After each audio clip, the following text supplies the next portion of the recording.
Good evening, dear friends. I'm very glad to welcome you to the fifth lecture of this year, with the lecture series organized by Faculty of Architecture, Historian and Arts. And lecture is supported by Cultural Endowment of the State. Today's lectures is actually organized by, in collaboration with KU where on 16th of November, so it's tomorrow, at 6 p.m., Inge Weikla will open her exhibition, You Have Become the Space. So everybody is very welcome to the opening of the exhibition tomorrow at 6 o'clock at KU. But it's my pleasure to introduce today's speaker, Caroline Voet. Caroline is Belgian architect and professor at the KU Leuven Faculty of Architecture. Caroline is the co-founder of the award-winning architectural prize Voet and de Brabandere in Antwerp, in Belgium. Her research and teaching have always been combined with architectural practice. After working for Zaha Hadid Architects in London and Kieckens Architects in Brussels, she founded her own office in Antwerp, working on the range of award-winning projects from furniture and museum interiors to housing and schools. She focuses on reconversions and the design of cultural buildings, public interiors, scenography and furniture as well. We just spoke about your first word, which was table. She's professor at the KU Leuven Faculty of Architecture, St. Lucas, Kent and Brussels, where she received her PhD in 2013 on the work of Tom Hans van der Laan. She holds degrees in architecture from the Architecture Association in London and the Henry van der Velde Institute in Antwerp. She has been published in, for example, Arc and Interiors Routledge. She wrote for the Architectural Jaarboek Flanders, and in 2016 she was co-editor of the book Autonomous Architecture in Flanders. She recently published Tom Hans van der Laan, Tomelilla, Architecture and Nature, and Tom Hans van der Laan, A House for the Mind. Please join me welcoming Caroline Voet.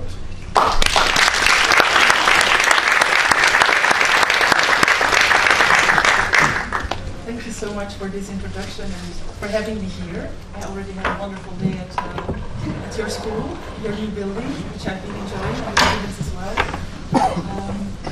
I'm invited here through Inge Weikla because of her exhibition that will open tomorrow. She made the most beautiful film on Rosenberg Abbey of Tom Hans van der Laan, and she asked me to talk about Tom Hans van der Laan mainly. So my lecture will be about his work, but not just about his work. I've been looking at it for more than 10 years now, and somehow this work is almost ungraspable, mythical. So I'm trying to peel this myth a little bit away, and it offered me several keys that I use in my own practice now. And it's these keys that I want to give you today. I will leave it so also a little bit to my own work and to some thoughts that pass on the way. And one of the most beautiful thoughts is one that I got last month going to Venice. Architecture, you know, as I see that you're dealing with a lot here in Tallinn as well. What is architecture actually about? And for me it's about thresholds and boundaries, and it's about maybe what a building could be, what a monument could be, and what we saw this morning as well. Is this actually about the shape of the monument as well, and it being extrovert? Is it about the thinness of it, or is it maybe really about the in-between spaces that surround it, or the little gaps in between it? I gradually tried to understand this, and I saw this happening here. It's about these small patterns and thresholds everywhere. It's about not making the thing but it's about letting it arise and touching it very gently. And I saw this happening in this Greek monument, which I'd love to refer to as a small introduction. When I was studying first in Antwerp, I was really taught in a traditional sense, which means there modernism, which means we had to look at Mies van der Rohe and Le Corbusier. We couldn't really go that much further. And of course, as students we did. We wanted to be a little bit rebellious then.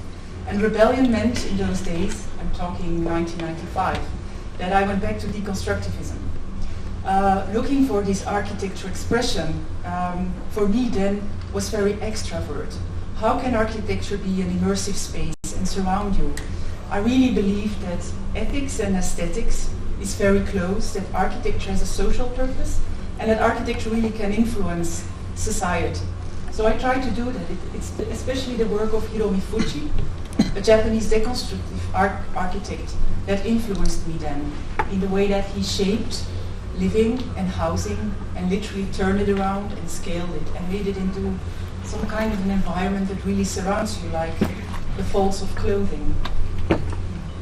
After that, I studied at the Architectural Association, and I ended up in the design research laboratory, which is really about diving into these 3D immersive spaces. So it was all about learning then 3D Studio Max. It was all about learning MicroStation and Rhino, and about making immersive spaces like that. So this was my end project there, which I called Fiber Space.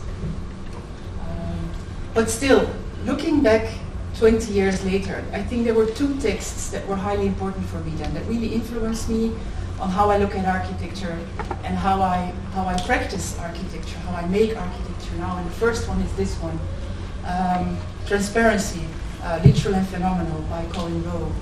And it's really about how you can make things, but more importantly, if you have this condition of superposition, how there's this potentiality of forms and spaces that can emerge. For example, here he explains it through Cubist art. This painting of Cézanne, it's not about really making a figurative picture of this mountain. It's about the impression of the mountain and how it blends with its surroundings. And like that, there's this four-dimensional space coming out. And we try to understand architecture as a phenomenon like that.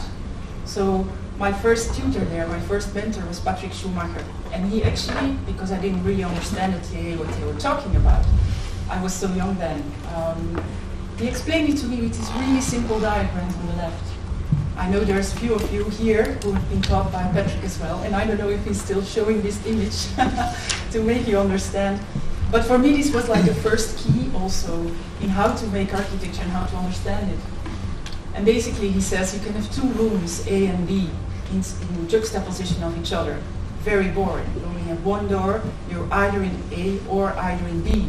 The condition starts to become interesting when they start to overlap. And then when you start to make architecture out of this, when you look at it spatially or structurally, this can become, this potentiality of things could be really, really interesting. And this is when I started to really play and integrate this.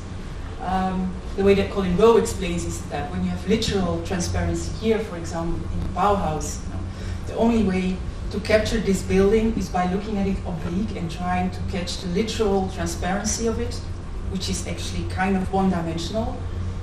But when you compare that to this Villa Stein, Gash by Le Corbusier, photographers tend to really capture it frontal.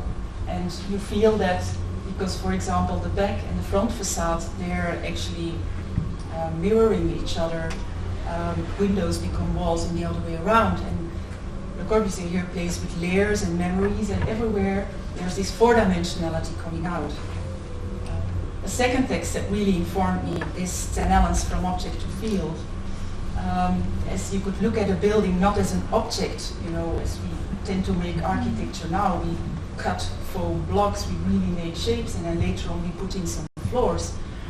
Basically it's about this organism which has very loose and permeable boundaries, and it's actually organized around this one constructive element, which here is the column or the arch, and then there's the immediate space around it.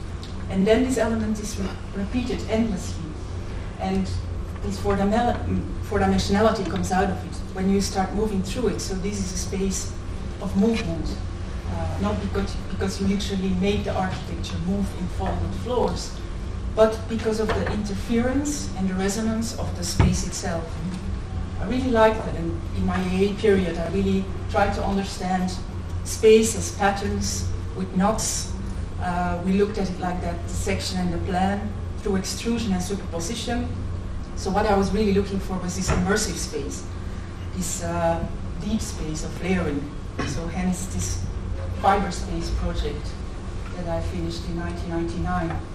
I went back to Belgium for a while and I won this Golden Charles competition, which was quite a big deal, especially nice for me because it got me my entrance fee for the AA, which was quite high. I won that. So basically I made this floating city in the sea, which was endless, which could endlessly grow. And it was made of this material called flax mat, made from plankton in the sea. And I was really having total fun with this.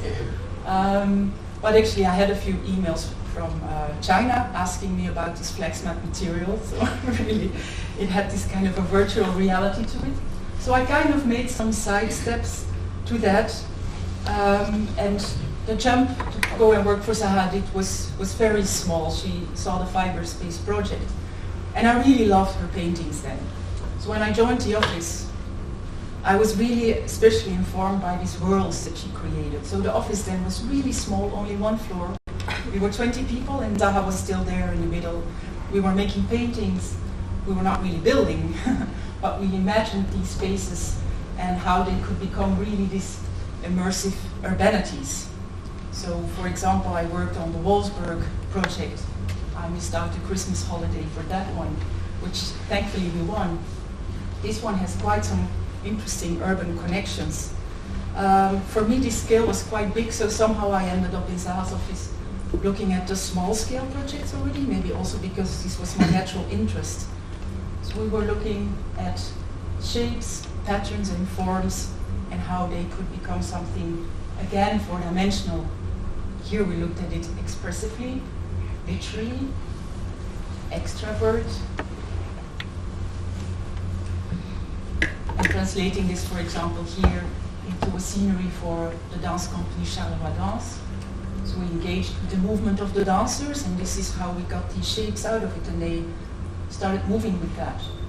I also started teaching at the Architectural Association then, working with students, especially making models and trying to find these immersive spaces like that. So we had an exhibition, for example, with all these folded structures.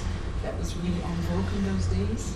So somehow, although it was all about blocks and landscape architecture, I still tried to find a geometrical logic into that, to make it structural. Not because you have a structure and you put something folded on top of it, but because it folds itself. At Zaha, the last project that I worked on, I made these drawings for the Rome Maxi project. But somehow I had some difficulty with the fact that this building was maybe quite alien to Rome. And I missed actually the human scale out of projects like this.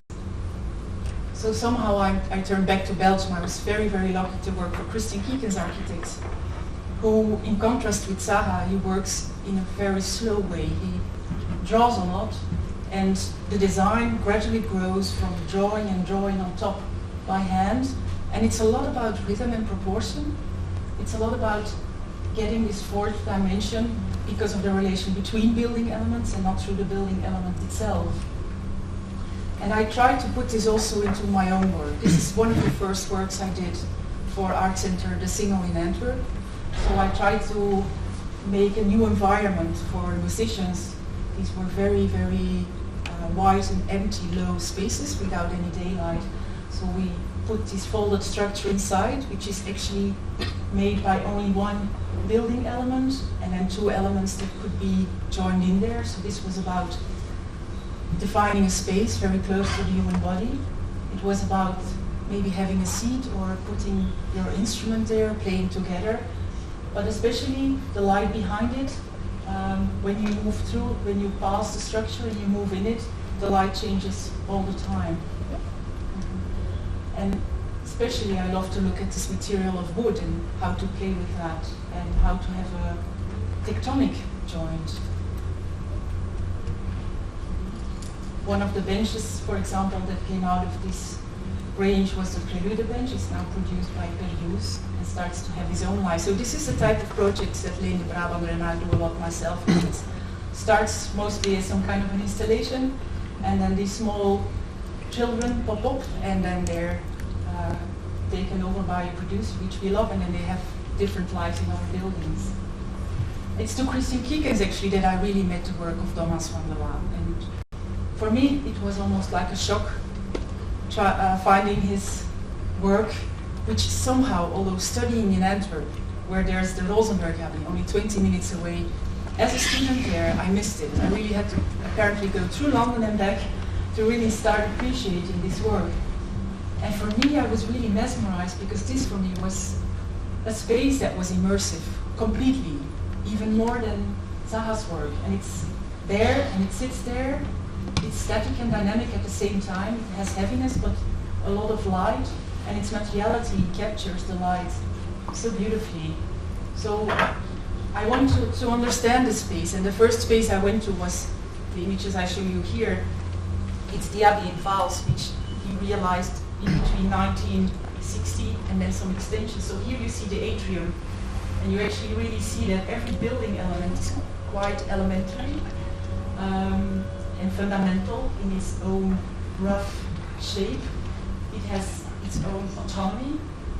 Look at the stair, for example, the way that here we have this connection of the first one, which is just inside of this masonry element, and the fact that going up the stair, it's not the same movement as this one supporting the atrium.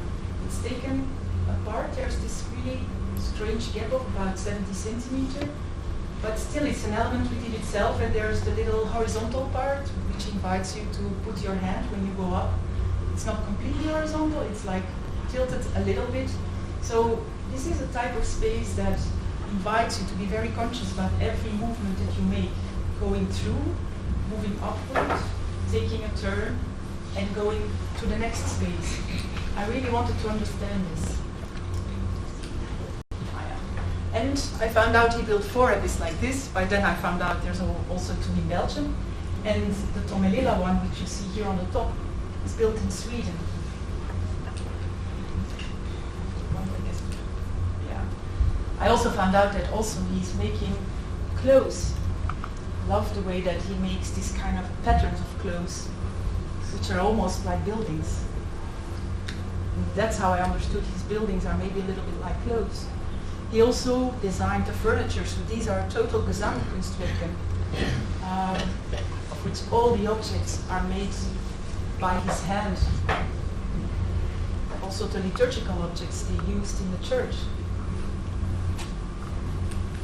And I understood that this is actually part of a general way of thinking that what humans need is some kind of an order or a sense of order, because the space around us is measureless and meaningless, and like this, it's an essential mental task for buildings to actually enable people or enable a human being to position yourself into that and to really feel at home. He wrote this book, Architectonic Space, with several chapters, which I love to read. I thought about it in London, together with Christian Kieckens, where we had a diploma unit for a year. But actually, I did not really understand him. I loved his models in which he tried to define the fundamentals of architecture, or he defined the fundamentals of architecture. So I thought about them, but I did not really understand. So looking further into that, about in 2006, I got the chance to start working on a PhD. So I said, okay, let's do it about this strange monk architect that I don't really understand, but I do really want to get these immersive spaces. So I understood that the main question that Van der Laan asks himself is, how do we know, and how do we know things, how do we know our surroundings, how do we know the others? And for him, the mental task of architecture is to create an order, but Van der Laan looks at it through the way that we perceive space. So this order is not about a golden section that is glued on top. This order comes from the way that when we perceive things, we order things ourselves in an intuitive and natural way. And he tried to capture this process in his architecture. So ordering for him is a human process. It's based on human perception and our ability to differentiate sizes.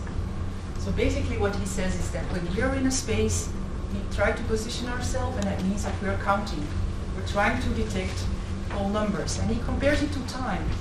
He says time is a very, very precise system, an ordering system, but we also understand this intuitively. You can say to a person, I will see you tomorrow, or I will see you in 15 minutes.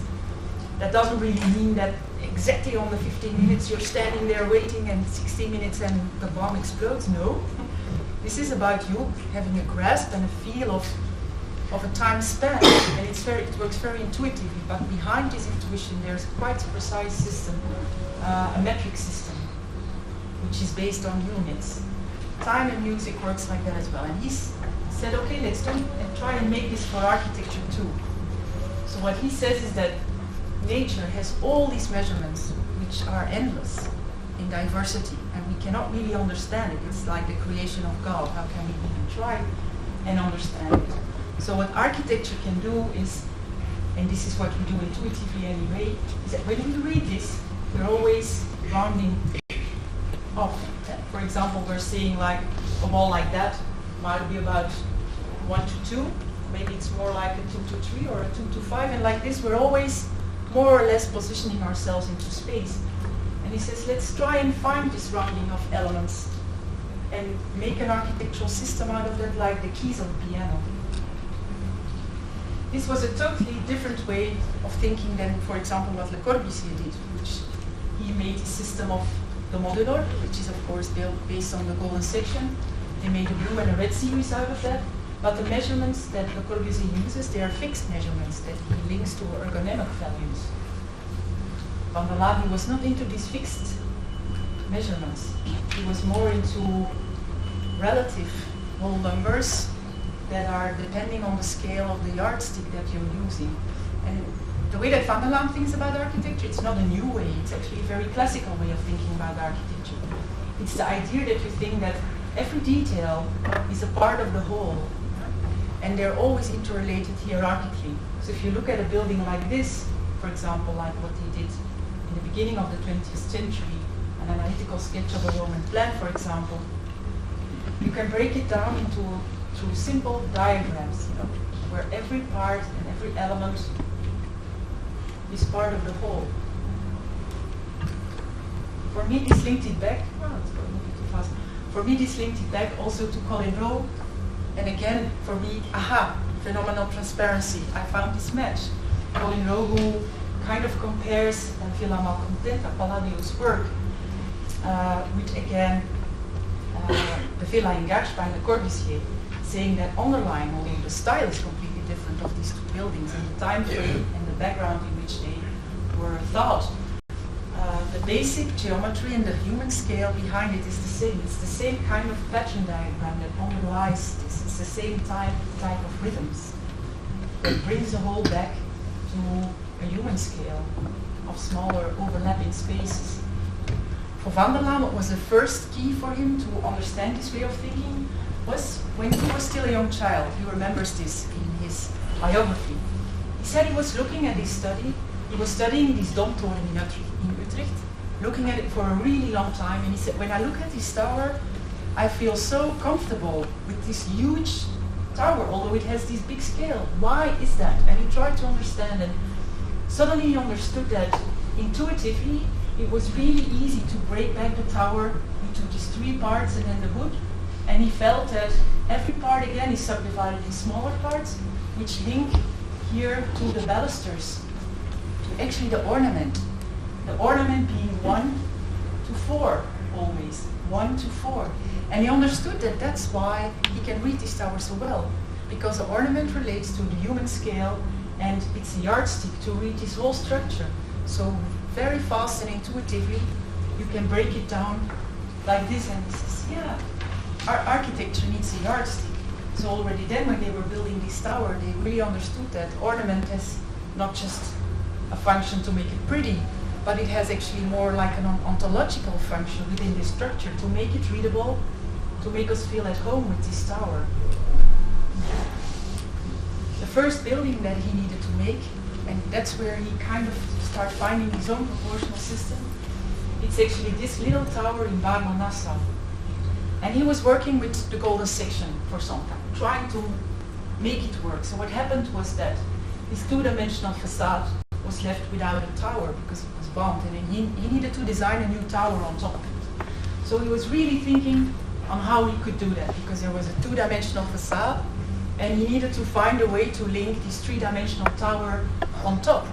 So he said, okay, how can we do this, and where do we do this? And then what you see here is that these elements, these supporting elements, become really important. They're over dimensions, so as to give the whole thing an expressiveness, like what you can see here in the tower. And there he found out that this line we want it to be very important, and intuitively you feel that it's becoming two parts. And this is 4/3, 3, the proportion 4 to 3. And then this line becomes very important. And again, it subdivides the tower into 4 and 3. And again, because of the position of the window, this part becomes important. Again, becoming 4 to 3. So actually the whole scheme is organized by this hinging point. This hinging point, which is structural, and which is actually a point where the carried changes into the carrying. So for him it was this thing which is over-dimensioned that becomes ornamental, is defining the whole ontology of this facade. And he found out that the only way to do that was to interlink everything with this 3 to 4 proportion. 3 to 4, he really liked it. Just quickly, for the ones who want to see schemes like this, I have lots of them, but I'm not going to bother you all the time. Just quickly to compare with the golden section.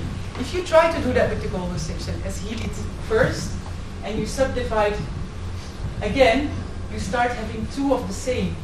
This is inherently the way you work with the golden section.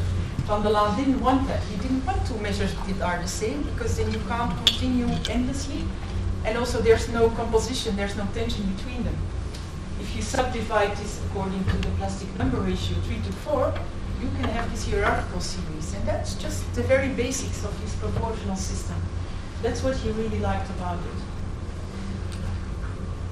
So you can see this in pieces of furniture, like for example the confession chair of Rosenberg Abbey, which is full of these 3 to 4 proportions, and which makes it into this kind of composition which has some kind of attention. So basically what Van der Laan is saying, that he doesn't like two measures which are the same. This is the kind of way that we're trained to think now. We always take 10 and we subdivide in the middle. So you have 5 and 5, and this is how we go intuitively. Van der Laan, he doesn't do that. He doesn't start from 10, he starts from 7, and he subdivides the 7 in 3 and 4. Because he says 3 and 4 is 1/4. It's the minimum difference between two sizes there, so that we can intuitively differentiate them. It's a natural way of looking at things. So the 3 to 4 is in whatever he designs, making these hierarchies possible. So for example, if you look at Rosenberg Abbey in Westminster in Belgium, you see that again, it's a very horizontal building. There is no symmetry in it. Everything is asymmetrically composed. And if you look at this entrance area here, you see that also there, it's not a juxtaposition of going from A to B through one door. It's a superposition of very different elements. You see, for example, already the overall shape. It's this rhythmical 3 to 4 condition, and then the way that this gate is behind the wall, so you really feel the thickness of the wall. It's lowered also, so this is 4 to 3, so it's lowered by 1/4. He asked himself a second question as well. If 3 to 4 is the minimum difference needed between two parts, he asked himself what's the maximum difference, so that we can still compare two elements, two shapes. And there he ends up with 1 to 7. If it becomes 1 to 8, 1 to 9, they become too far away from each other, we don't feel the connection anymore. So 1 to 7 becomes a second important measure within his proportional system. And you see here, for example, that this canopy, it's lowered 1 to 7 of the wall. So you feel the autonomy of the wall more than if this would be just a space like that. So what he makes here is some kind of a cella. There's a small pavement here, there's a canopy, there's kind of a 3 to 4 everywhere. And also look at this column here. You know, when you enter, normally we don't immediately design a column there, but he does that deliberately as an invitation to slow down. The column is not, of course, in the middle. It's shifted a little bit so that, again, it subdivides this composition in 3 to 4. So these are all the basics. What he does is he makes, like the keys of the piano, this measuring system. So every measure, the relation is 3 to 4. And then if you do this 7 times, this one is 7 times bigger than that one. And these are his keys of the piano that he starts playing with when he composes spaces or urban schemes or wall parts, wall segments. So this I kind of start to understand when I started my PhD. But there are 2 completely different approaches that I really needed in order to understand his work. And one line was to really go back. Because somehow he wrote this book in the 70s, he started to build in the 70s, but it's like as if it popped up from nowhere. And he started building already from the 20s, or didn't he? I really tried to understand. So this first way of understanding was to really go back and look at what he did before, starting in 1923 when he started studying architecture in Delft. But even before, he grew up in the workshop of his father, who made this neo-Gothic furniture as an architect, really refurbishing so many churches. So he was there in the workshop looking at how these things were made. So somehow this became part of his blood.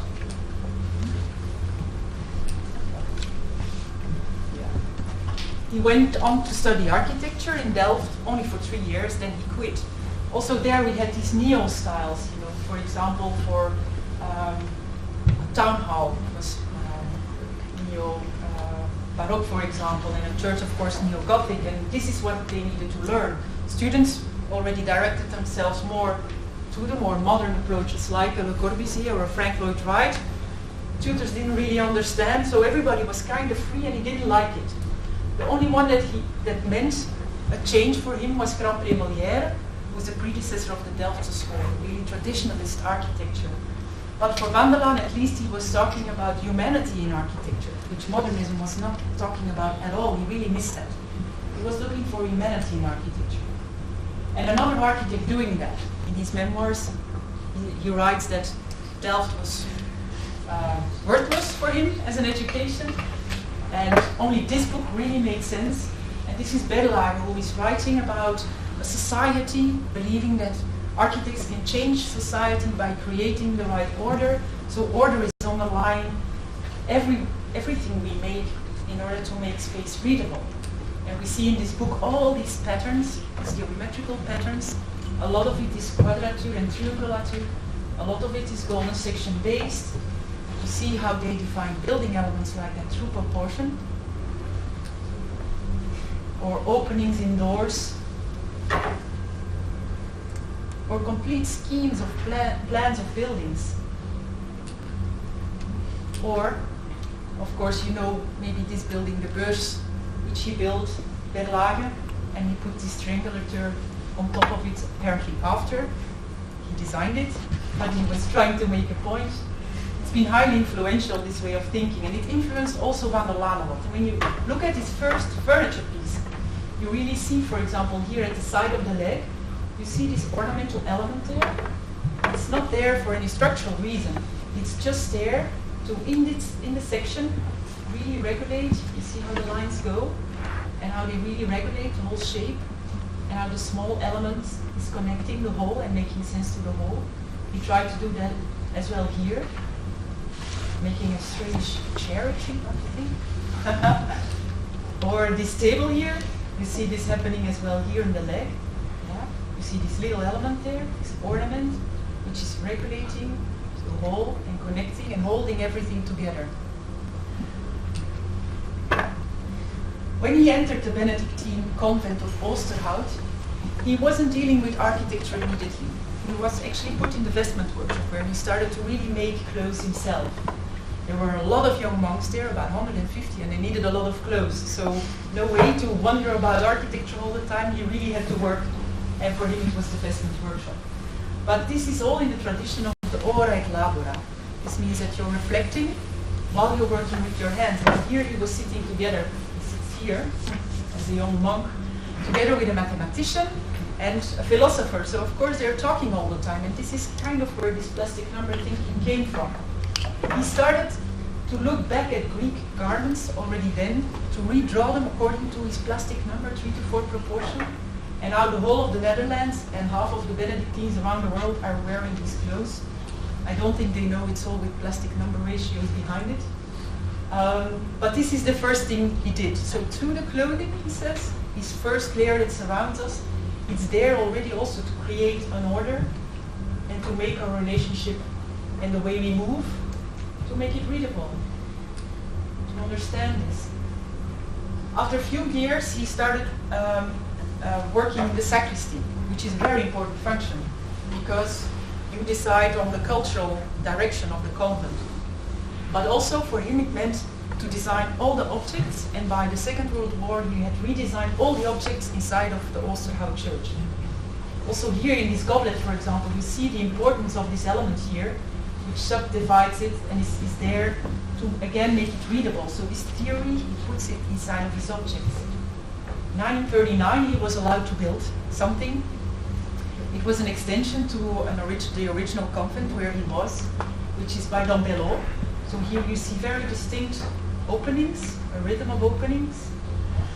And this is the extension that Van der Laan made. Of course, it needed to be in the Dambello style. But already you see some difference here. You see these regulating lines. Again, the 3:4 coming in. And this rhythm, which is paired, and actually it becomes some kind of a matrix and a tool to help us read the building. So he started testing and trying things in there to make it expressive. After the Second World War, he started teaching. A lot of churches were bombed and more Christians came, so they needed to learn how to build churches, these practicing architects, young practicing architects. So many Saturdays he was sitting together with students. And of course the peers that invited him to do that, they were very surprised that he was not teaching about liturgy and the history of the church, but about this strange proportional system and expression of space. So they didn't really understand him, but the architects that were taught by him, they did. And he started writing down his lectures and drawing small drawings like this one, which is the first important one. It's him explaining the relationship between mass and space.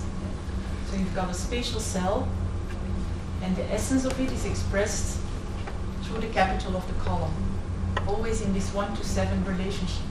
So he explains this to his students, and he starts to refine his thoughts. He also refines his own system.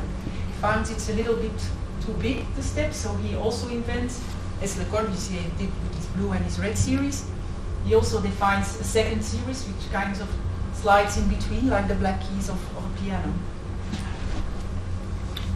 And then when he starts designing buildings, there's 3 scales that pop up. I won't go too much into the building. When the students came to the lectures, they all had these boxes, this abacus, as they called it, with all these little measures inside. Back in those early days, it was not about 1:7 and 3:4, it was still about 1:49. So they really had to test their discernment, and when they were designing, they really compared. It was really about drawing and looking and really testing your eyesight and your ability to draw exactly the proportion that you wanted. So this is what they were testing as they were designing their buildings.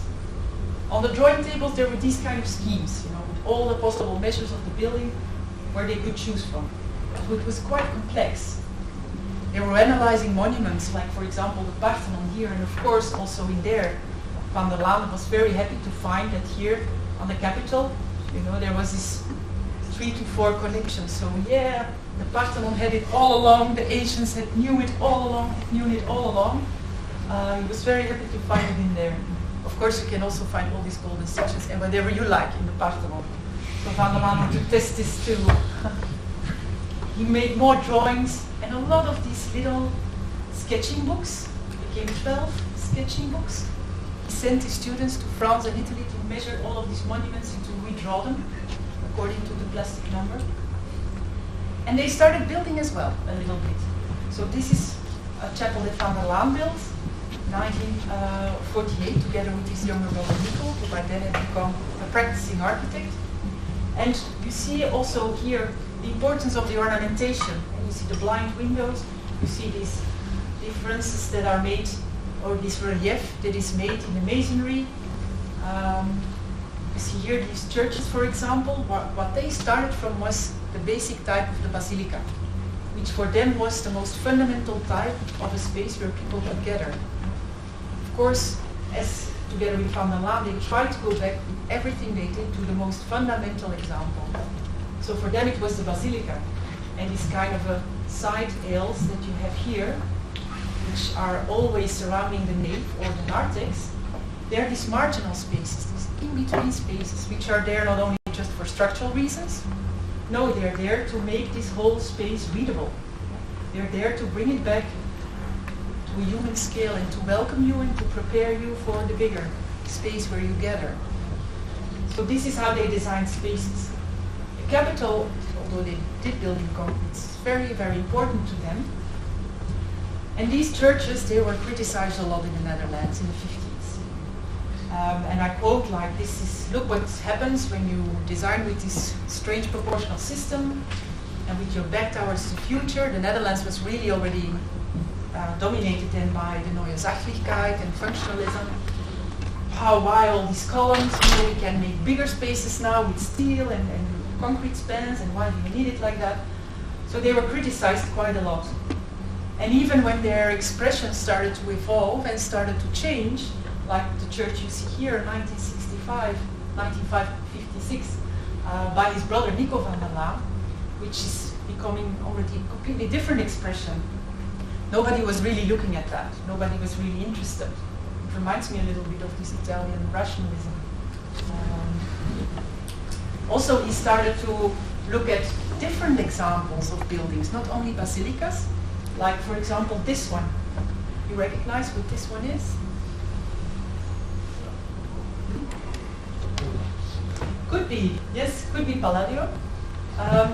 For him it was the Hagia Sophia. So he looked at Hagia Sophia and he found this condition of superposition, not only by side aisles or side galleries for a bigger space, but something that worked in superposition like that. Because this is not about just making this big space, it's about making the side chapels by making actually these column groups and by making the column. And the small column is related to the whole space, and there's this hierarchy of superposition which interlinks everything. And he loved this scheme, which is of course totally not Christian, which his peers didn't like, but his students loved it. And they started to look at other building types. He wrote a book about this in the 1960s, Le Nombre Plastique, but nobody really cared, only the few students around him. Or, for example, Gerry Friedveld, who loved this kind of work and started working a little bit with that as well. So these are the kind of guys that are really obsessed with proportion and measurement in space. And I don't know if you know the work of the Dutch architect Rietveld, but he's really into also this mathematical order underlying everything. So he was really put a little bit outside of the architectural discourse of his time, and I really had to understand it. And even he was put outside, he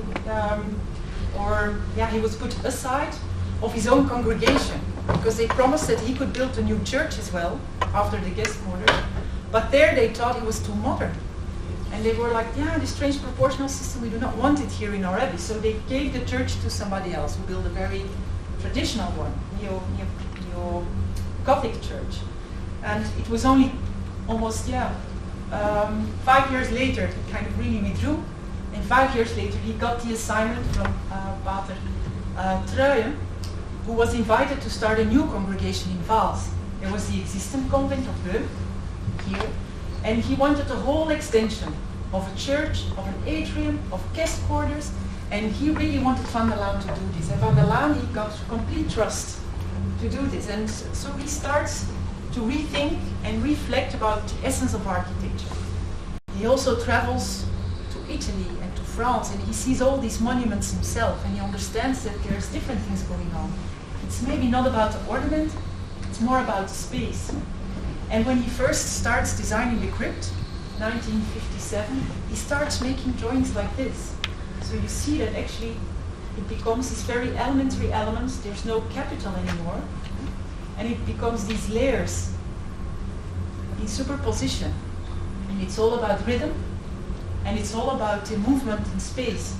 And he starts to play with that, and when he starts drawing plans, they become these patterns of shifting movements themselves. It's almost like making a musical composition.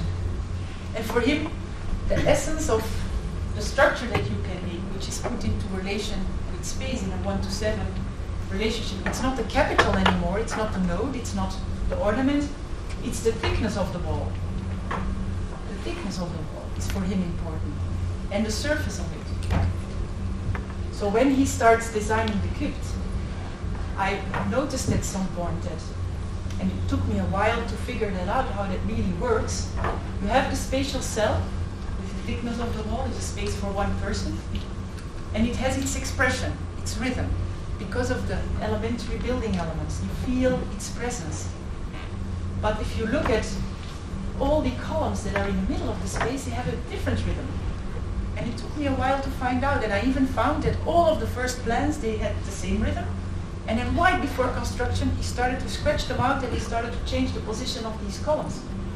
And you see that this column, for example, is quite close to this wall, and this column is even disappearing in the wall. So when you're standing in the space, you feel that it's a layer going through. It's not like autonomous objects standing in there. It's like a field of columns and a matrix going through the space. You see that happening here in this section, the way he draws it, and the way he's looking for these shifting rhythms. So he starts to question actually the essence of the column. I found this drawing here of all these capitals, and I'm very, very happy to find this little question mark here. He's really questioning, like, how am I going to build this?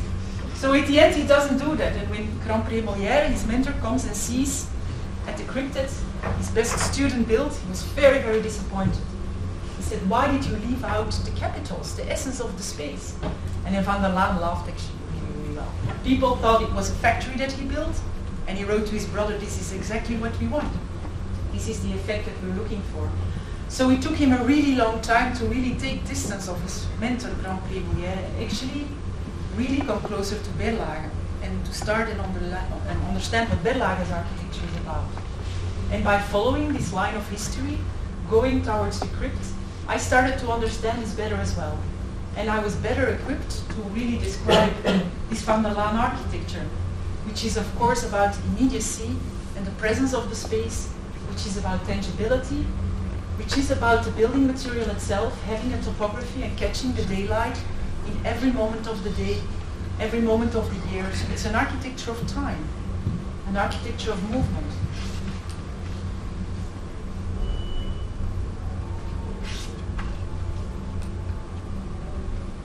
And also there in the crypt he already designed everything. He even designed his own typography to make the gravestones, small crosses everywhere. But even that, it's not like they're stuck on top as different objects. It becomes this pattern again on top of the materiality of this wall, mingling with the joints. And this is one of the first drawings of the furniture that he makes for Vals. And somehow you still see the connection with the very first drawings that he made in 1923. He's drawing it through a section, and then he's extruding the section. But here it becomes much more elemental. So what he always uses is, he has U-shapes, like the table is 2 U-shapes, and then he extrudes it. Or this bench is U-shaped like this, and then he extrudes it. So he finds this methodology for his furniture. And also the original Beun convent, which was like this, he strips it completely and changes everything, becomes like that. So there's people who are happy with that, and there's people who are very sad because of that. And I let you decide what you think. He starts making drawings like that, to really understand these rhythms and these changing elements. 10 years later he builds the church on top, and there you see the same thing happening. The way that his windows wrap and his column rows wrap, and they each have their own rhythm. You have 3 here, 5 on top. So again, we have this overlapping of patterns and this spatial interference, rendering the whole space more dynamic. So I started to understand this now. Drawings like that, and I understood that also here the status of the wall changes completely. The wall is not anymore about expression of structure and strength, it's not about nodes, it's really about a boundary between inside and outside. So one reads the space through abstract rhythms, a series of frames between inside and outside. So it's all about experience and movement. I started to understand this better. So I really thought back of the first sketches that I learned at the AA, started to play with them even more, and really understood that it's not about making this center, but it's about approaching it and gently trying to touch it in different ways. And this is how you make it to an intensity, not by making it itself, but by letting it arise. And this is also what he wrote actually in his second book, Architectonic Space, which is not completely anymore about its plastic number proportion, but more about space in a phenomenological way. So that was the first line of inquiry that I did. It was really going back to the history and trying to understand, like, what changes did he go through himself and what changes followed in the expression of his architecture. A second line of inquiry, a second line of research was to now look at the architecture itself. And this book, Architectonic Space, I really studied it, and I started to understand this because I was lucky enough to study also with his cousin, Rick van der Laan, who just explained me how they did it. And I understood by looking at him how he drew and how he taught me how to draw these things, that basically they work on 3 scales. There's the scale on an urban scale, which is the bigger scale, between inside and outside. There's a scale between solid and void, and there's a scale between open and closed. That's the scale of the wall. And these are all interrelated by 1 to 7. So if you look at this first scale between inside and outside, he wants to anchor experience space into urban fabric. So even if looking at the huge scale of something urban, it's all about bringing it back to the human scale. So Van der Laan, he looked at our experience of scale, and he says we're always surrounded by these experience fields. And we all have our own personal experience field, which surrounds us like a sphere. And he says, well, this is more or less 3 to 4 meters, a sphere around us. So it's like your body length projected downwards. Yeah. And he says this is a very important threshold. And architecture needs to work with this threshold. And I think you can try and test this together. Like, for example, I think now we're kind of in this threshold. But if I go stand here, I'm further away, I'm quite far now.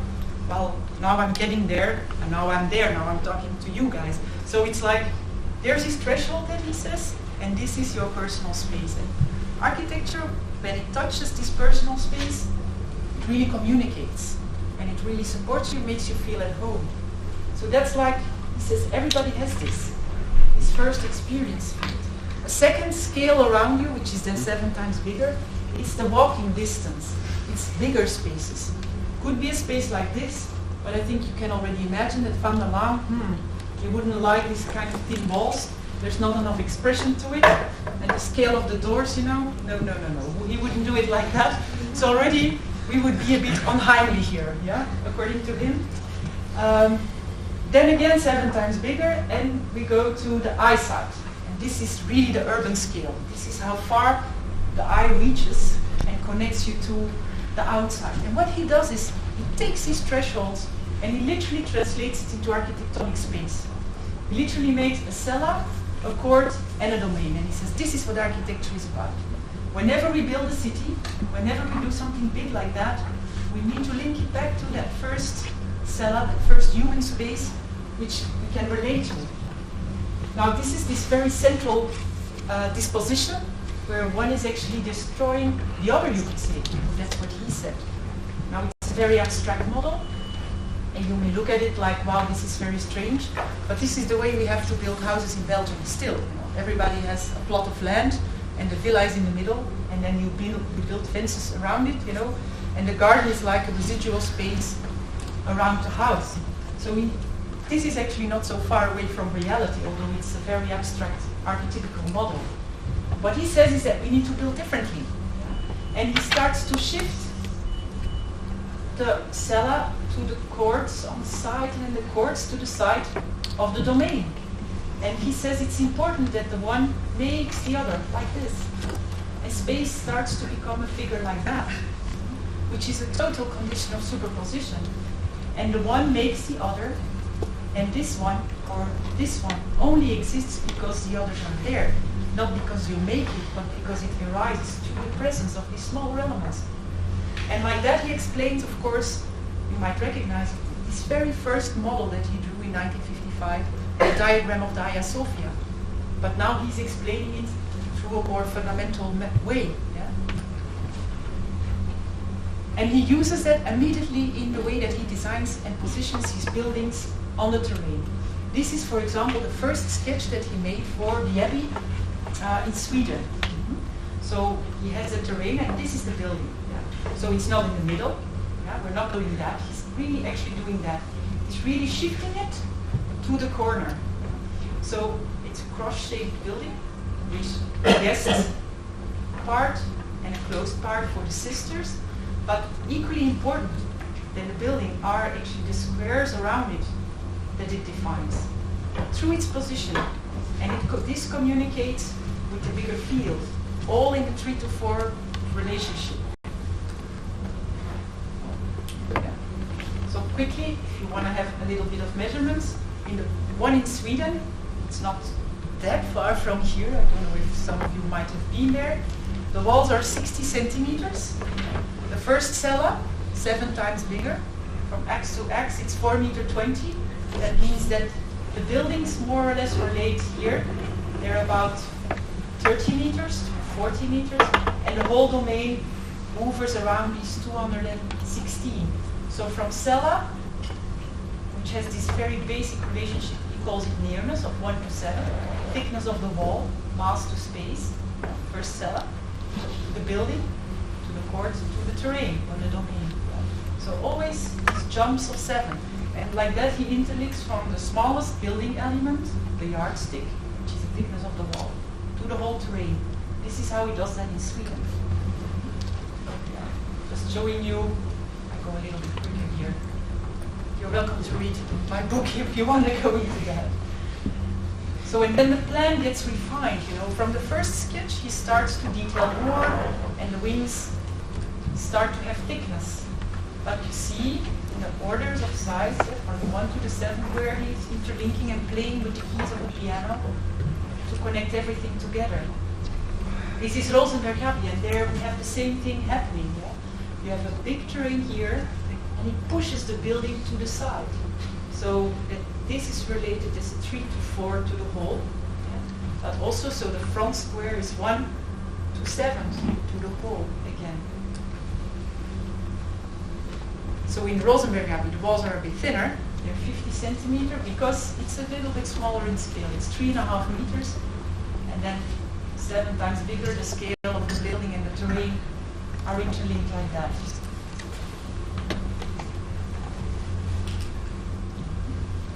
One of the first drawings he made for Rosenberg Abbey. So also again, you see how the spaces around it there, organized by hedges that are always interconnected to the building. So measurements that I explained before, 1 to 7, 3 to 4. Very basic, how he pushes the building to the side. There's also a deviation in the form of the plan. This is not a square, it becomes kind of a strange shape of 2 straight corners here in the church. And then here, and it's like he's squashing the plan together. The effect is that the 4 wings of the space start to have different lengths. And of course, looking from that wing to that wing and to that wing, they all grow 3/4. to the centimeter. This is calculated. Yeah. So the amount of steps that you take when you walk around the cloister, they're also counted. Yeah. The fourth wing is just a few centimeters out. I can imagine him in his cell trying to work it out for 4 weeks and it didn't work. So he said, well, let's leave it to that. But this is the effect that you have. The 4 corners in the abbey have a completely different experience when you pass them. If it's a straight corner or an obtuse corner or a sharp corner. So that's this first scale. The second scale between solid and void is there as a foundation for the house. And also there he makes his archetypical models on how we might reflect on that and how, from a fundamental way of thinking, we might make these spaces. So he starts from the cella, which means the thickness of the wall to that first space for a person. And of course, making bigger spaces, it's not about putting them into juxtaposition. He stretches the cella into a gallery. And like that, a bigger space is always framed, superpositioned by 2 galleries. And again, this is now a new way of explaining this basilica for him through these archetypical models. So the first cella in every abbey, it starts always with the first room, the sleeping cell of the monks or the sisters, which is this room 3 by 4 meters more or less for one person with 1 bed, 1 cabinet, 1 table, and 1 chair. So you see that here, a space to sleep in and to be alone in. Assistant, here to help you throughout your day. Try saying to get started. This is the bed. I took off the mattress for the picture. There is a mattress on there normally. Cabinet. So look at the colors. So what he did as well is that when he worked there, he started to design and choose the materials. They chose this Indian schist stone for the floor. Of course, also 50 by 50 centimeter, like the first element of the wall.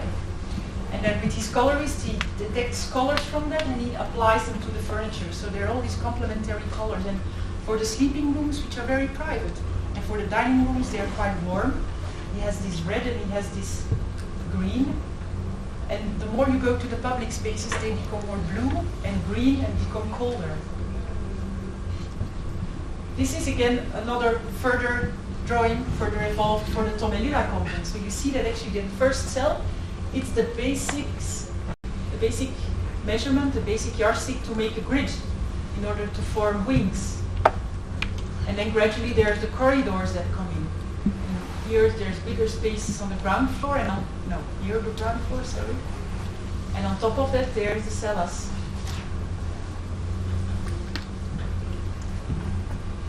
So what he defines a new type, not a space but a half space.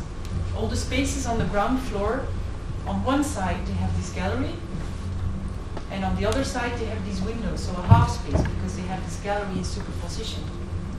And again he plays with the rhythms, because also here, for example, you see 3 openings, and you see 1, 2, 3, 4, 5 windows.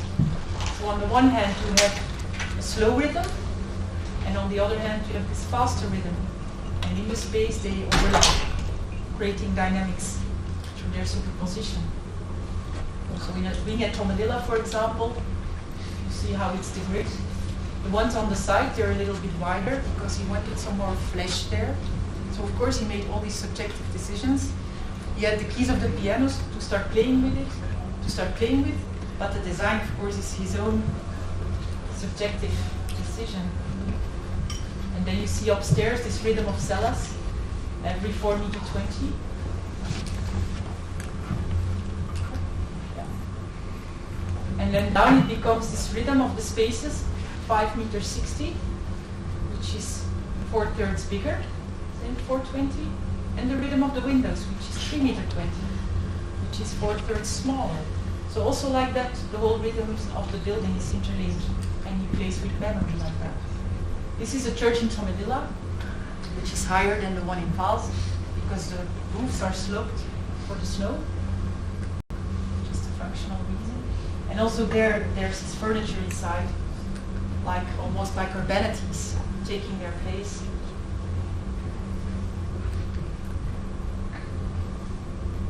the Abbey in Rosenberg again. We'll have a look at the spaces. Also here the building elements are there, being there in their own right. And if you look at columns at the corner, they are always folding, because this space is more clearer defined as an opening between two straight ones, and it's the column folding towards the space. You see that also here in the church. You see also these more bluish and greenish colors, and even the windows up here, they are colored slightly blue to change the atmosphere, so it's all about atmosphere. And you see these folded columns that fold themselves towards the space. With a lot of analysis of all the materials, there are so many letters where he describes his design process. And yeah, here, for example, he's questioning the height of the tower, and he's changing his mind all the time. So the first grid for Rosenberg Abbey, and then the spaces come in. So again, you see that this is actually a very classical space of columns and window openings and rhythms, but also again, they're like musical composition. It's all there within their own autonomy and creating these kind of connections in between. So there's all these little slits and openings. The space is never ending. There's always an invitation to look further, to move. There's always these sliding perspectives. Invitations for you to go and discover the space further, like between this wall and that opening. Here there's like a 13 centimeter gap, which already opens it up just a little tiny bit sooner to this cloister.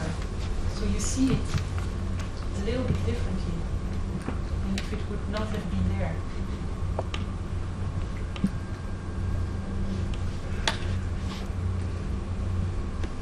A lot of darkness also in the architecture, because this is what makes you see the light.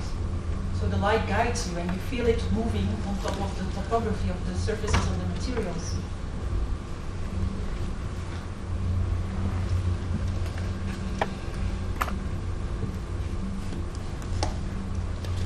This is the sharp corner.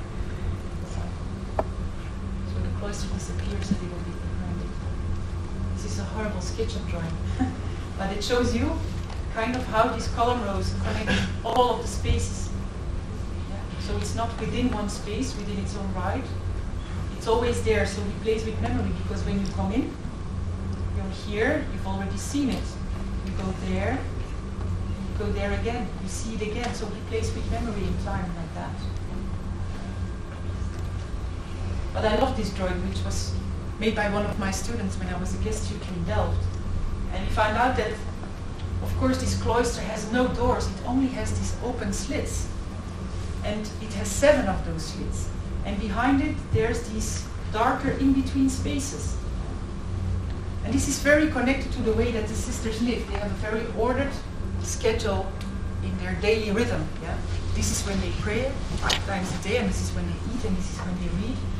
And this is followed by every abbey anyway, because there's no multifunctionality here. But it's even more followed in this abbey, designed by Laan, deliberately like that. When you go from one activity to another, it means that you're also leaving the space. And he wants to do it in a conscious movement. So if you, for example, here would be the refectory of the guests, and you want to go to the church to pray, you first move through this darker in-between space to empty your head a little bit, and then you pass the cloister as an invitation always to be in contemplation, and you go again through this darker in-between space to the church, preparing you. So all these marginal spaces are very important. So this is some background clues and keys for the second scale. And the third scale, it's about the scale of the wall itself, about the building element. It's between open and closed. So he looked at Vitruvius there, who interlinks the diameter of columns to the space in between, and Van der Laan translates this and does the same thing. For him, it's not about the space in between, it's about the rhythm.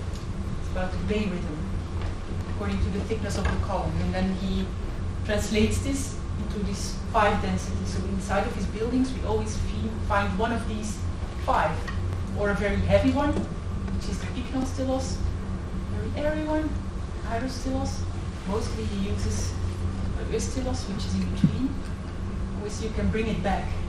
So he starts measuring everything. You have to trust me on that. I'm not gonna show every measurement. Going a little bit further. And also all of the details, they fall inside of this system. And where here we have the measurements of the side, the building, here we have the measurements of all the openings interlinking. And what happens is that, for example, this is the expression of the facade. So this is not about designing a facade and putting it on there from the outside. The rhythm really grows from the inside. Here you, as a frieze, feel this rhythm of cellas, windows paired 2 by 2, while here you really feel the groups of the bigger spaces around you. So also there's this interference between these two, this resonance between these two rhythms, like a musical composition.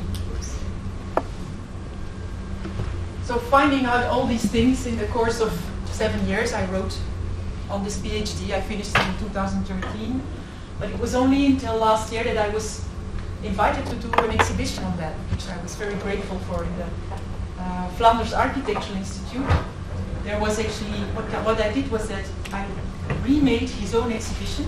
All the models, these abstract, beautiful models, were still there. The models that no one understood. But I embraced it like in 2 different ways, or in 3 different ways maybe. First for all, we got this white box. We inserted a gallery in there. We made a half space out of it. So we made a gallery out of there. So, of course, because we wanted to bring it back to a human scale, but also because we wanted these smaller spaces, these studiolos. So this is almost like the first part of my PhD. It's the history. Starting here and showing all these key elements, all the drawings of his students and his mentor, and whatever influenced him, to end up here with the Scottish tartan scheme. On the other side, there was all the drawings of Rosenberg, really explaining these 3 scales and how they worked.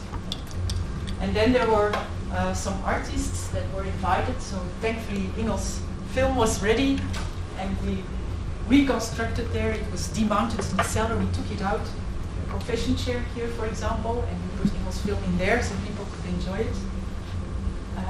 There was a soundscape also, and yeah, some pictures by. So we really wanted, yeah, you see, I can better show it like that. So we redesigned this table. We really had fun with plastic number proportions in there, in the detail. And we made this landscape where all these models could be. But also very important for us was to bring in the human scale through this gallery of wood. Now we plan to demount it after our exhibition and to reuse the wood in another project, but it's still there, and already the 4th exhibition is reusing it because they like it. So it became a piece of architecture, which is fine. Inside there you see really like small study areas where you can really look at the plans, and it's about you having a space to study these plans. These models and behind the plans of Rosenberg. So for me it was quite wonderful to not only work as a researcher and a curator, but also with my own office, Voet and the Brabandere, to do the scenography. So we did, it was for me like a Gesamtkunstwerk. And I was very happy also to write this book then, like a design manual on Rosenberg Abbey, which was sold out immediately, and the 2nd edition is also sold out, but December 3rd edition is coming. So I invite you. And I was really looking to make this exhibition a traveling exhibition, which wasn't really working. It was too much work. So when the Van der Laan Foundation invited me to make a website out of Van der Laan's way of thinking, I first kind of refused. But then I thought, like, let's make this into a kind of a world that immerses you again into his way of working and into his architecture. So this is really about working with my students. And this is Ingel Vaikla. She's guiding, helping with one of the workshops, showing the students how they could film and how they could map things. And this is the nephew, Hans van der Laan, who's drawing and explaining a design of something. So we're really taking or mapping these things so that they can go on the website, because it's a lot about the drawing hand, and it's a lot about how to explain these designs to people on a virtual platform. So I started to understand these things within their superposition, and the essence of an architecture needs expression, not as something that is referring only to itself, to be there as an object, but it is always in all directions, you know, defining space, defining direction, and defining boundaries. So I started looking at drawings like this. I found out also that, I wrote it wrong, but it's Peter Markley, which is beautiful sketches, is doing the same thing. It's Neil Hophouse who explained to me that Markley is trying to find a space where architecture has agency. And for me, this is what Van der Laan's architecture is about. And but also I always try to do with my own architecture, even if I make a table. This is also what I try to give to my students now and into my new research, which is about pioneering practices. I noticed that a lot of architects in the 70s start to understand this principle and start to design, even within brutalist architecture or very large-scale projects. They start to understand that architecture needs to have this human scale, and they try to find techniques to interlink these two. So I start to write about this. This is a work of Julian Lampens, a work, for example, of Bob van Reet, and this is Leon Stijnen that I wrote an article about. So we're trying to understand this by drawing it, by analyzing it, and by understanding its underlying mechanisms to integrate it in our own understanding. So this, for example, is some of our students' work. So we have a team of a few people, and we call ourselves, since last year, Structural Contingencies. The website will be there next year. And also in my own work, for example, here, we were invited to design this reception in the Single, which is actually a huge thing inside of this beautiful modernist building. And how do you integrate this? It's a working space for 5 people. It's a very technical hub. But here we really went for not a plastic number, but for the golden section, because Stijnen's environment, it's all about the modular and the way he integrates things. So we try to bring this rhythm also into this piece of furniture, and we're very happy to notice that people don't even notice that there's something new there. That's the kind of architecture we like to do. We made a table for Leon Stijnen also to use there in the building, and also here for us it's about looking at the wood and the metal behind it. The metal and the wood are gently touching, but it's the wood that touches the ground and not the metal. So we try to work and play around with this idea of presence of the two materials, and they're working together using the drawing tools. Or for a table like this, for example, the scenography that we did in the castle of Dussel. It's about this table as an intermediate between these objects and the spaces that they're in. It's there to, as a platform, to let these elements communicate with each other. Or in the Museum Plantin Moretus, we did the scenography, the museography in there. We made these little lecterns, and when we won a competition and we said they needed empty lecterns in their museum, they were like, huh? We didn't ask for that. But for us it was important to do that. It was there to present the books, and instead of people walking around with audio guides, people started sitting down with the books and their written guide and started reading. So when you walk through the museum now, there's quietness and there's people reading everywhere. And you have attention for the quietness of the space, and you have attention for the space itself, for the objects themselves. Although there can be quite some people in there. You're invited to go inside. Of course, we played anyway with the digital as well. In the entrance, there's these 2 huge screens, but also there we looked at them in an analog way. We wanted them to communicate a book. So slowly the pages are turning. And you see these beautiful drawings that Plantin printed. And you were invited like that through the book to go inside. Now we're working on actually a little sister of the lectern which is folded like that. It's really mapping the act of reading and holding a book like this, while this little desk for children is folded in the other way. Pops up in the museum here and there. It's for children to draw. But also, you know, starting to do some architecture anyway again, now that PhD is finished and my office is taking off again, because doing a PhD is lots of fun, but finishing a PhD is horrible. So I had to stop my office for a while. But yeah, I thought let's quit architecture for a while, but it's sneaking up on me anyway now. Especially through these reconversion projects and through these buildings which really have something to say, like this interbellum house. And when we, for example, we add a floor on top of that, we start from the rhythm of the building itself. Or this barn in France also, a barn that we want to make a house out of that. Now how do you do that without destroying the barn and the monumentality of the barn? It's a beautiful building with a length of 20 meters, and it's so strong in its own right. It's from 1880, and you know, it took us 5 years to find out what to do with that. We've got these beautiful oak spans that have the expression of the space, and what can you make in there to make it habitable? Which is horrible what we do, because we put in really ugly bathrooms in kitchens, you know, and we want to have thermal insulation.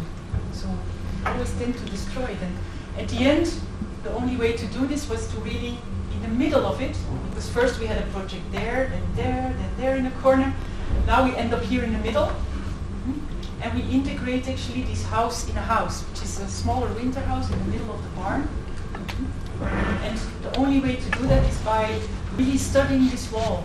And it's like a timber-framed housing that we find in the area, which has this rhythm in itself, and we started really looking at the rhythm.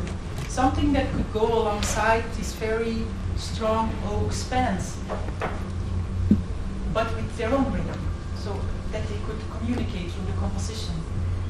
And we start to put them in there, and they're filled up with glass and hemp, so that wherever you are in this barn, you can see through it. But still you have some smaller spaces and some privacy.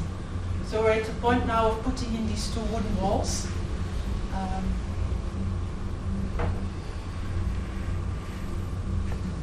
You can see how they go up. So they're really inside, and their presence is very strong, they're very much there, but we wanted them to communicate with the span.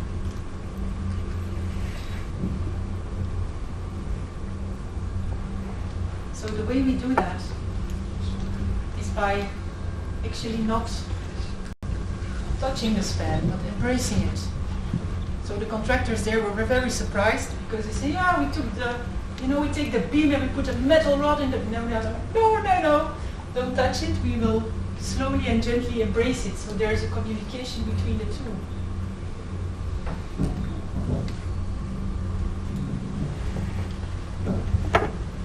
So it takes a lot of models and drawings to understand this existing span and how you can deal with that. Or this is our new office space in Antwerp. For example, if we make a small extension to a house here in Les Pyrénées, also there we look at these very traditional wooden constructed houses together with hemp. We make a lot of rhythms, and we try to see how this can communicate. And of course, we kind of look at history like that and how they did it then, but of course now we want much bigger windows. So you need to find a new logic and a new pattern that can go along. So this will go in construction next year. And the last one that I show you is, for example, here, where you have this beautiful house in Brussels, but it's really about this area in the back.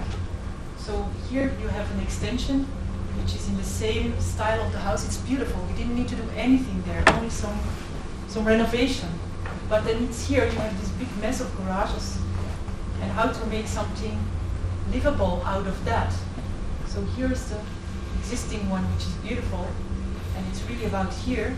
So we really had to look at what to do here, and the client said, yeah, let's demolish the whole thing and put something new in there. But he found this one column there, and we looked at it as some kind of a knot, as some kind of a hinging point to the history of the space.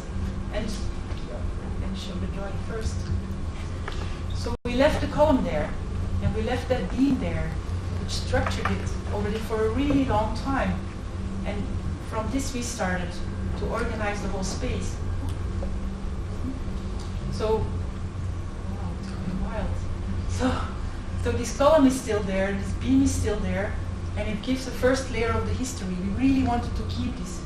And of course you hope, you look a little bit at Palladio, and you look a little bit at this very old traditional barns, and you really try to understand the proportions that they use there, and the communication between something in stone, something in wood in between, and then something there. And then you try to understand this and make this into this new column there. This is where we are. We're not getting a building permit yet, but hopefully also by next year. And I want to thank you for your attention. I'm there.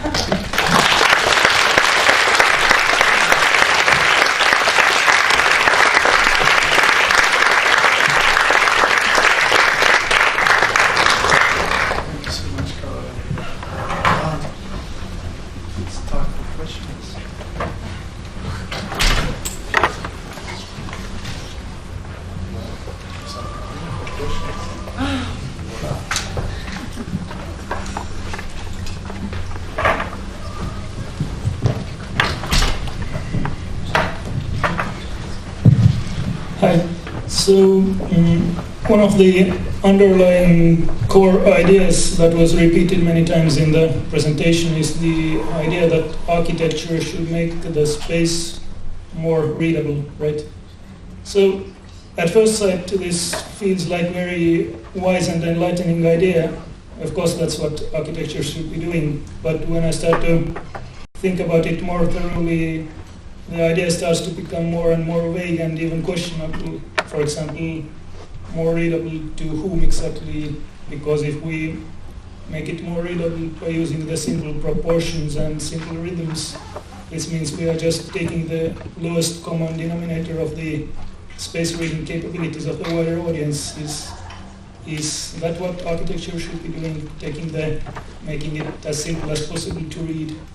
Or so I'm curious, what is your interpretation of that idea, or how do you think about that idea? I think it all comes down to acknowledging that there's, for me anyway, it's the importance of the human scale in architecture and the dialogue that architecture has anyway through perception and through experience.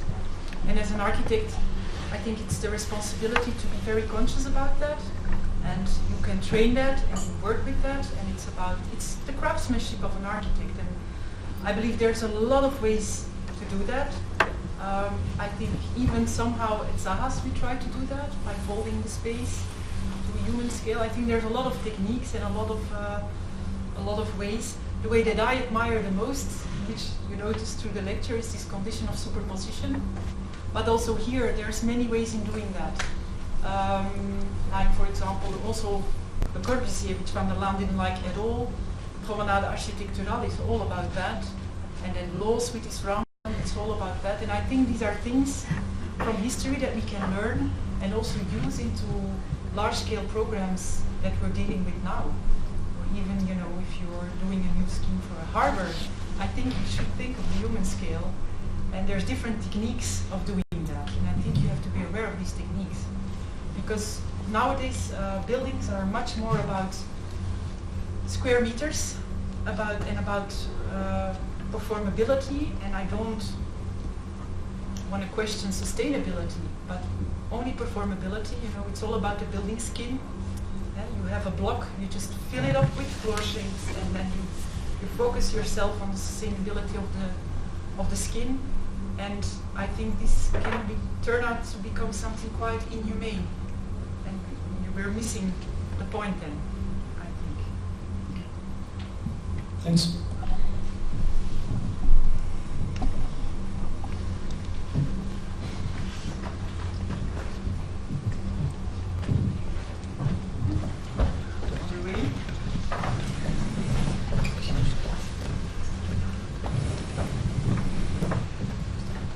I have a question about Van der Laan's system, that he worked a lot with columns and openings, very structural elements, but it was all rooted in perception. Did he ever run into structural conflict, that his system somehow didn't work with the structural idea, or that he had to include something that was structural that didn't quite fit his system? All the time. all the time. If you look at the structure, if you analyze the structure of his abbeys, there's corners where there's a lot of steel, and the walls are over-dimensioned anyway.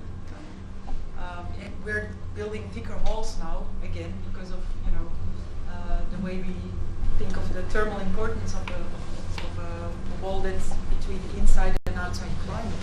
So there it fits again, but in those days in the 70s, to build thick walls like that, everybody thought it was crazy, Structurally it's not necessary. And then he wants certain directions and he doesn't want a beam there, so there's a lot of steel in it.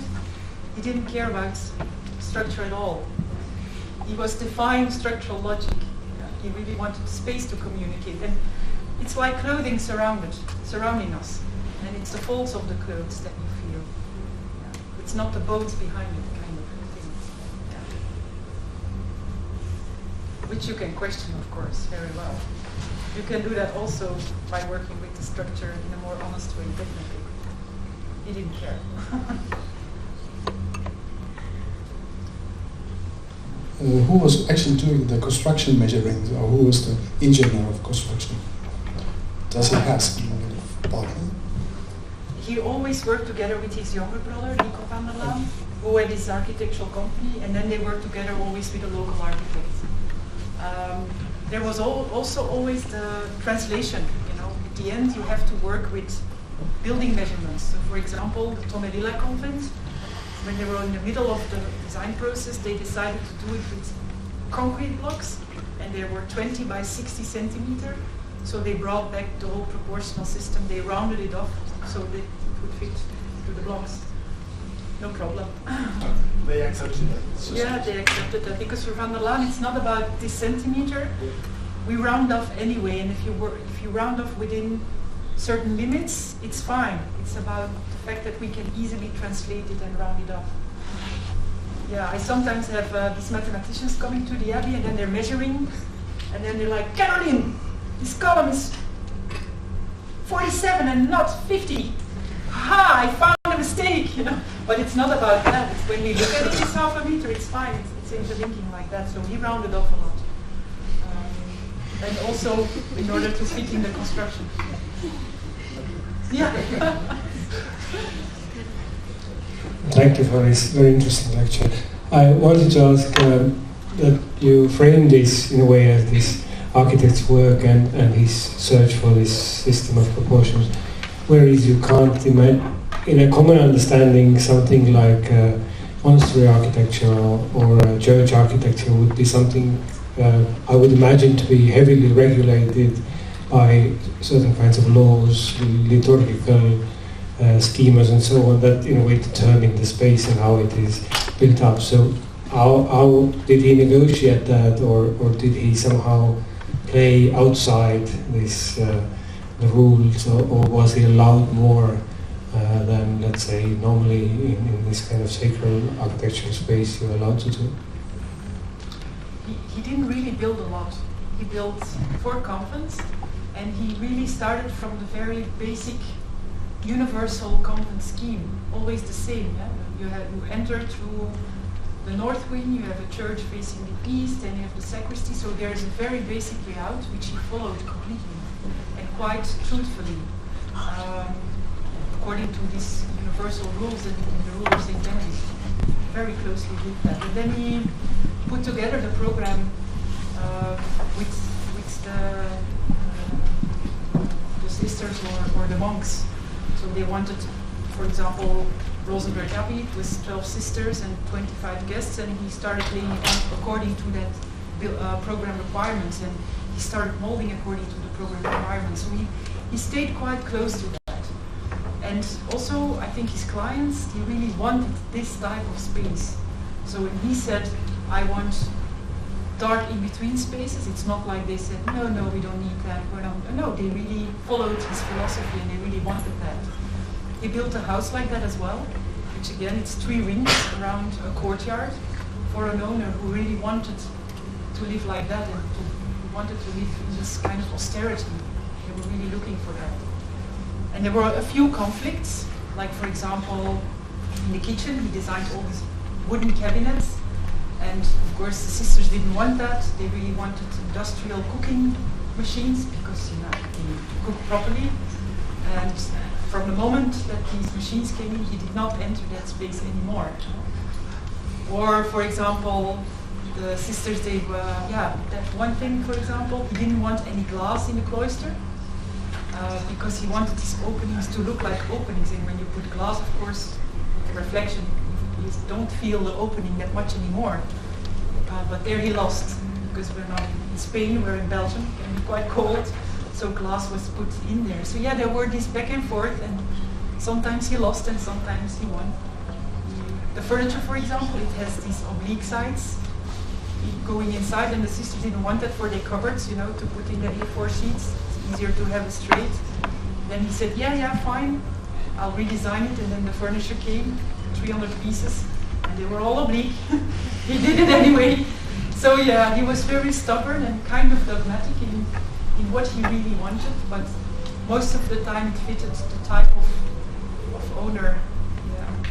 I guess maybe the question is more also about, you know, the corresponding religious ideas and the aesthetics. That is it really a universal system that you can do shopping centers with that, or you know, or is there, because I think there's a very strong correspondence between aesthetic and these religious ideas in some point. But then again, you have this proportional system as you framed it. It can be very universal at the same time. Yeah, well, we will never know because he was never asked to build a shopping mall. Would have been an interesting exercise. But the students that he taught was about 300 from 1946 to 1973. They, with his philosophy, built a lot of like town halls. Don't know a shopping mall, but a lot of schools and a lot of housing schemes. And some of them are horrible because they just mimic the style and the color and the beams, the concrete beams, and they really hold on to this plastic number, you know. And you can make really ugly buildings with that. It's not a recipe for success. But some of his students, like his main student Jan de Jong, who really even informed him, he built really big churches, for example.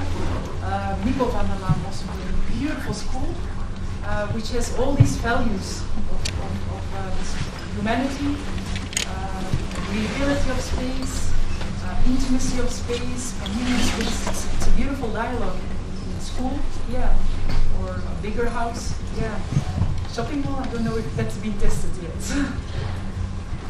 But then again, I think because this is his style, but I think there's other architects, like I showed, of course, Peter Marty, but there's also architects like Peter Zumthor. They really are playing or designing through this conscience that architecture has this human aspect about it, and that scale in architecture is so important. So when you look at this combination of bigger spaces and marginal spaces, in Zumthor's architecture it's always there as well. So he did a bathing house like that. For me, this is the same philosophy.